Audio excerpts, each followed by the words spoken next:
안녕하세요 여러분.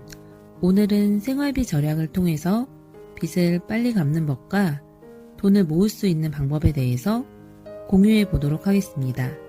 실제로 저는 이 방법을 통해서 현재 소득의 60% 이상을 남기고 있고 빚 상환에 집중하고 있습니다. 이번 영상 놓치지 마시고 끝까지 시청해 주세요. 지금부터 100% 저희 부부의 경험을 통한 노하우를 알려드리겠습니다. 첫 번째로 채무 금액을 먼저 파악을 해서 상환 목표를 세웠습니다. 상환 목표를 잘 세우려면 우선 지출을 정확하게 통제할 수 있어야 하는데요. 지출 부분에서 새는 부분은 없는지 확인을 해봤습니다.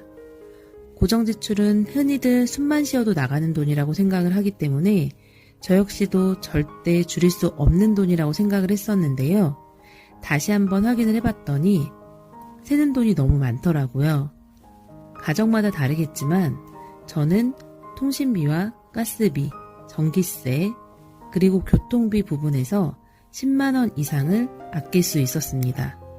통신비의 경우 처음에 약정한 요금 그대로 사용을 했었지만 요금제 변경과 가족 결합을 통한 데이터 나눔, 그리고 TV와 인터넷 결합, 신용카드 할인까지 잠깐의 시간 투자를 통해서 월 13만원의 통신비를 8만원대까지 낮출 수가 있었습니다.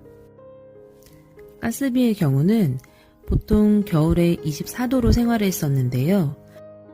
목표가 생긴 후에는 온도를 20도까지 단계별로 낮췄더니 크게 추위를 못 느꼈는데도 불구하고 한 달에 12만원에서 13만원까지 나왔던 부분을 올해는 7만원에서 9만원 사이로 줄일 수가 있었습니다.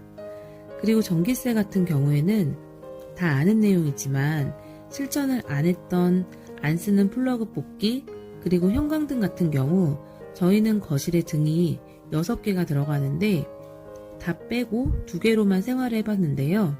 월 3만원 정도 나오던 전기세를 12,000원대에서 13,000원까지 줄일 수 있었습니다. 그리고 요새 렌탈 많이들 하실 텐데요.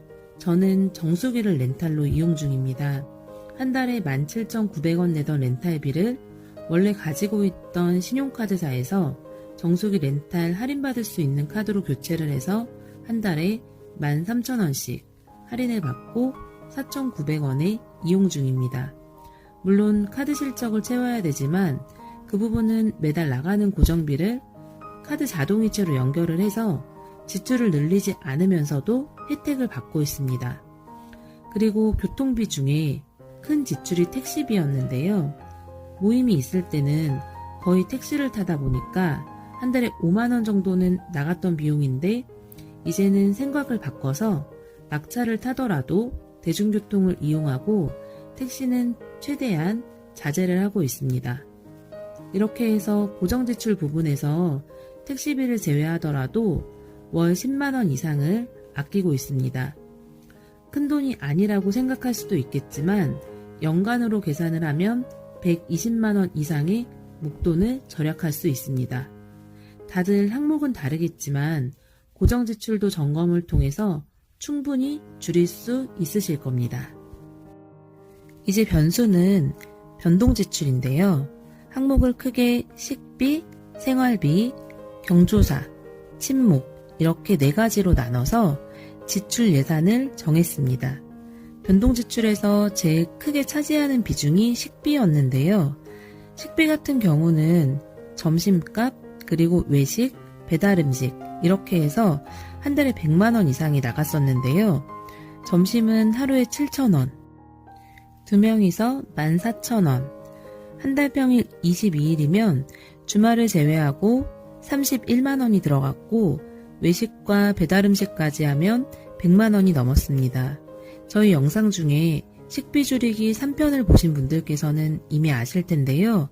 지난달 식비는 20만원이었고 보통 30만원에서 40만원 사이로 쓰고 있어서 이 부분도 60%를 아낄 수가 있었습니다. 저의 경우에는 회사에서 점심을 먹을 때 항상 오늘 뭐 먹지? 라고 생각을 했는데 회사 주변에 나가면 매일 먹는 게 비슷하고 1시간 이내로 쫓기듯이 먹다 보니까 그냥 한 끼를 때운다라는 생각이 많이 들었기 때문에 이제는 집에서 간단하게 준비를 해가서 점심값을 아끼고 있고, 외식 같은 경우에도 예전에는 매일같이 외식을 했었는데 이제는 한 달에 한 번 할까 말까이고, 배달 음식 같은 경우는 정말 심한 달에는 한 달에 10번 이상 주문해서 먹은 적도 있었습니다. 이제는 배달 음식 어플 자체를 눈에서 보이지 않도록 핸드폰에서 완전히 삭제했습니다. 물론 만들어 먹는 시간과 노력이 들기는 하지만 최대한 간단한 요리를 해먹기 때문에 크게 힘들이지 않고도 식비의 60%를 줄일 수가 있었습니다. 그리고 생필품 같은 경우에는 과거에는 맥시멈 리스트라고 할 정도로 물건을 다 쓰기도 전에 꽉꽉 채워놓는 스타일이었고, 특히 화장품은 세일을 하는 게 있으면 당장 필요가 없어도 일단 사서 쟁여놓기 일쑤였는데요. 이제는 항상 사용하는 물건이 세일을 한다 하더라도 절대 미리 사지 않습니다. 요즘에는 택배 배송이 워낙에 잘 돼 있기 때문에 소진하기 2-3일 전에 사는 걸로 습관을 바꿨더니 돈도 아끼고 집안의 물건이 쌓이지도 않아서 굉장히 좋더라고요.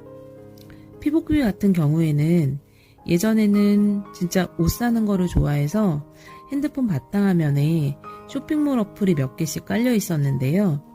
쇼핑몰 어플을 전부 지워버리고 계절이 바뀔 때 옷장 정리를 했더니 입고 살았던 옷을 활용할 수 있었습니다. 그리고 특히 제일 줄이기 힘들었던 부분이 모임비였는데요. 술값도 술값이지만 여기에 택시비도 많이 나갔었거든요. 그렇다고 사람을 안 만날 수도 없는 부분이라서 횟수와 예상 금액을 정해서 어느 정도 이 부분도 지출을 줄이고 통제를 하고 있습니다. 이렇게 고정 지출과 변동 지출을 파악을 해서 내가 한 달에 얼마를 남길 수 있을지 목표를 정하기가 한결 수월해지더라고요. 가령 한 달 지출 금액이 200만 원이라면 여기서 고정 지출이 90만 원이라 라고 가정을 했을 때 나머지 110만 원의 변동 지출 안에서 항목별 예산을 정했습니다. 중요한 부분은 그달에 꼭 필요한 큰 지출부터 파악을 하는 겁니다. 예를 들어서 5월 달에 어버이날 같은 필수 지출이 있다면 변동 지출에서 그 금액을 뺀 나머지를 예산으로 정해야지 실패할 확률이 줄어듭니다. 그리고 변동 지출에서 항목별 지출 예산을 정할 때 본인이 가치를 높게 두는 항목의 예산을 우선 배정하고 나머지를 그에 맞추면 크게 스트레스를 안 받고도 지속을 할 수 있습니다. 이렇게 해서 저는 소비 패턴을 완전히 바꿨는데요. 한 달, 2달 계속 이어나가다 보니까 돈을 통제할 수 있다는 자신감이 생겼고 신랑과도 미래에 어떻게 살고 싶은지에 대해서 자주 대화를 하면서 구체적인 꿈과 공동의 목표를 정하다 보니 생활에 대한 만족감이 오히려 높아졌습니다. 사실 가장 좋은 방법은 소득을 많이 늘려서 돈도 빨리 갚고 저축도 많이 하는 게 가장 좋다라고 생각을 하지만 소득을 늘리는 부분은 시간이 필요하고 소비를 줄이는 것은 내가 마음먹기에 따라서 오늘부터라도 바로 실천할 수 있기 때문에 가장 현실적인 방법이라고 생각을 합니다. 사실 저희 부부는 정말 평범하고 놀기 좋아하고 돈 쓰는 거 좋아하고 그랬었는데 구체적인 목표를 세우고 미래에 대한 계획과 꿈을 통해서 소비를 통제하면서도 재미있게 생활하고 있습니다. 모든 분들의 상황이 다르겠지만 자신의 상황에 맞춰서 고정 지출을 줄이고 변동 지출을 현명하게 관리해서 돈 걱정 없는 행복한 미래를 살아가셨으면 좋겠습니다. 혹시라도 저의 경험이 도움이 되는 분이 계실까 싶어서 이번 영상 준비해봤습니다. 오늘은 여기까지입니다. 끝까지 시청해주셔서 감사합니다. 구독과 좋아요로 우리 다음 영상에서 또 만나요.